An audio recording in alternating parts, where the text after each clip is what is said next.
வணக்கம். நாலடியார் பாடல் எண் 248.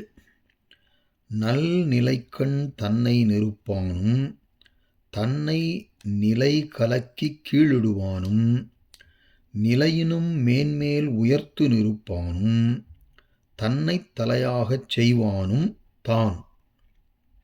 இதில் 4 எழுவாய் வந்திருக்கு பாருங்க.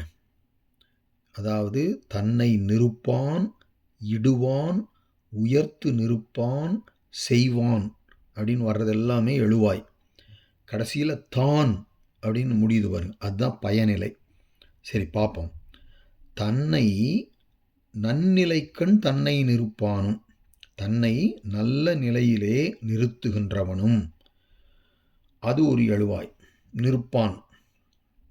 அடுத்தது தன்னை நிலை கலக்கி கீழிடுவானும், தன்னை தான் நின்ற உயர்ந்த நிலையிலிருந்தும் கலங்க வைத்து கீழிடுவானும்னா தாழ்ந்த நிலையில் கொண்டு போய் சேர்ப்பவனும்.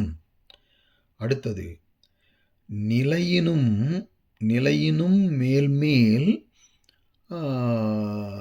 உயர்த்து நிற்பானும்.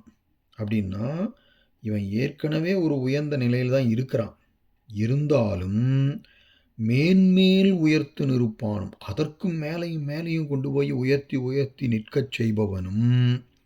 அடுத்தது பாருங்க, தன்னை தலையாகச் செய்வானும் என்றால் தன்னை பலருள்ளும் முதன்மையானவனாயிருக்கும்படி செய்பவனும்.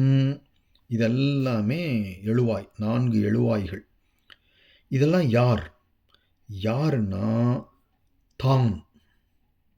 அவன் தானே தான், வேற யாரும் அவனுக்கு நன்மைகளை செய்ய முடியாது.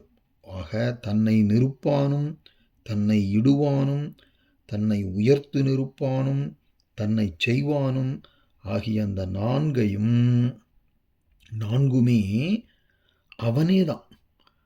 அவனே அவனுடைய செயல்களுக்கு தக்கவாறு இவ்வாறெல்லாம் அவனுக்கு நிகழ்வுகள் நடக்கும் என்பது இந்த பாடலில் சொல்லப்படுகிறது. அதாவது தன்னை நல்ல நிலையில் நிறுத்துவோனும், தாழ்ந்த நிலையில் இருத்துவோனும், தன்னுடைய நல்ல நிலையிலிருந்து மேலும் மேலும் தன்னை உயர்த்தி கொள்வோனும், தன்னை எல்லோருள்ளும் தலைமையாயிருக்கும்படி செய்வானும் யாரு? அவனே யாவான், தானே யாவான் என்பது இந்த பாடலின் கருத்து.